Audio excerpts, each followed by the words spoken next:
今集咧同大家介紹兩個佛山景點，只要喺網上打佛山必去，關聯詞咧就自動彈出嚟噶啦，就係廣東千古情同埋迎香心動樂園，一齊入去睇下入邊有啲咩玩，值唔值得觀眾們山長水遠而去呢？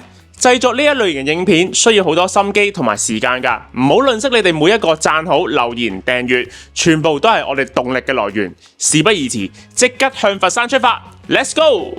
第一站係佛山千古情，係佛山最具代表性嘅必去景點，集合咗演藝、文化體驗、主題公園於一體，由嶺南文化同埋佛山歷史背景為主，通過演出同埋互動體驗呈現俾大家。可能你會問點樣同大家互動呢？就係突然之間會有啲 NPC 快閃劇場嘅出現。哇！鬼屋嚇死我！好受歡迎喎，大佬！喂，呢度全部啲女人咧，嗰邊係男人嘅，呢啲係招呼女人㗎。我度。又有小丑即場表演，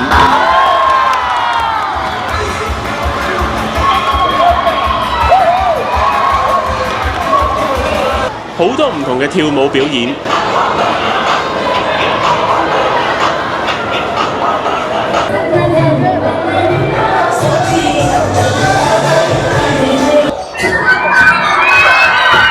好啦，各位親愛的遊客朋友們，我們今天的觀眾。好啦，我哋而家咧就喺千古情入邊最熱門、最多人、最有人氣嘅川越街。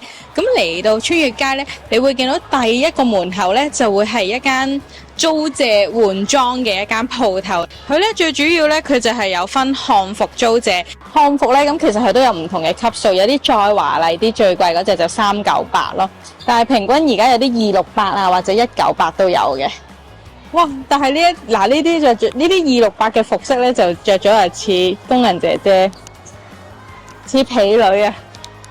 哇！呢個好靚喎，呢個268咯，呢個198太暴露啦啩呢啲，同埋好似清流女子喎呢啲，你睇下，哇！好靚啊！我想着呢啲啊！呢啲係泰服嚟㗎喎，好靚喎呢啲。咁梗係啦，收腰㗎嘛，梗係靚㗎。係咯，件都好靚，哇！咁細件嘅件都。好啦，咁行完一圈咧，揀完衫之後咧，呢一邊咧仲有專人咧幫你化妝嘅。唔少得仲有佛山獨有嘅武術醒獅，入面有條武術街，有黃飛鴻、葉問、李小龍嘅故事，將功夫發揚光大至今。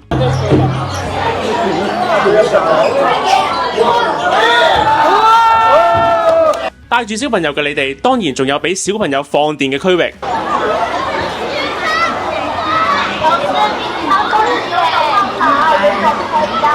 最後係千古情 show， 更加被譽為一生人必睇一次。未睇之前呢，我會覺得200幾蚊人民幣呢一個門飛咧係有啲貴嘅，但係睇完之後咧，我就覺得咧值回票價咯。係啊。因為咧呢一個千古情咧，一共咧有5個章節，每一個章節咧都會有唔同嘅故事。就例如啦，我哋可能身後80、90年代嘅一個章節，跟住又有打仗啊，跟住又有南海啊，男人係啦，即係例如可能咩新加坡啊、越南啊呢啲地方做嘢嗰啲咧，咁啊小故事，每個故事咧都會有一個特色。同埋咧，我覺得佢嗰個舞台嗰個效果咧，完全係到位。所有呢啲技術啊，例如可能吊威亞啦、機關啊，係啊，同埋一啲佈置啊、道具啊、化妝啊、服飾啊，所有嘢咧都係令到你有一種好煥然一新啊！每一個場景咧，你都會哇一聲咁啊！如果咧想知更加多咧，我覺得都係建議自己咧要親身過嚟感受一下咧。即係要去享受成個舞台，享受呢啲員工嘅表演咁樣。咁講一講千古情點解對我哋印象咁深刻呢？因為我哋第一次睇呢，就係睇廣東千古情，咁我哋自己本身都係香港啦，咁所以好多嘢有共鳴啊。哦，有係啊係啊，咁千古情唔係淨係得廣東先有噶嘛，係有10幾笪嘅中國嘅地方都會有噶嘛。咁就醖釀住佢有唔同嘅文化喺入邊咯。跟住仲有一個係豪華梳化位，嗰個就叫 Super VIP 咯。咁如果你自己價錢許可咧，我都覺得係可以揀嘅，因為佢個座位啦係會寬敞啦，有2個收平位，同埋有張台喺前面，同埋你係坐喺成個場嘅正中間嘅位置。咁我相信視覺效果上咧會更加完美。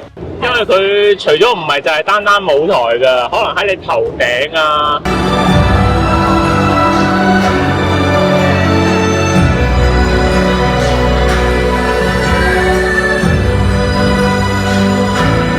跟住又有好多唔同嘅燈光啊，咁樣即係幾個元素加埋嘅。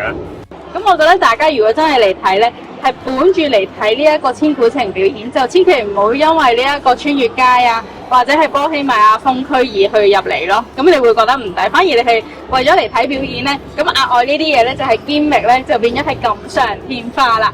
咁我哋而家身後呢一個位置呢，正正就係穿越街嘅2樓。咁我俾大家睇下。最多人打卡嘅位置就係呢一度啦。咁呢一個呢，就係懷舊廣東，即係懷舊風啦，我哋叫做。第2站呢，就係迎香心動樂園，喺我心目中呢，都算係一個幾普通嘅景點。我哋都係俾網上嘅宣傳誤導而去。如果咁啱計劃緊出發嘅你哋睇埋呢條片先，再考慮一下使唔使改行程。我哋嗰日呢，就朝早10點到達，二話不說呢，即刻衝上山。原因呢，就係我哋去玩個芭比飛車，即係依家網上最多人講到好好玩嘅其中一個設施。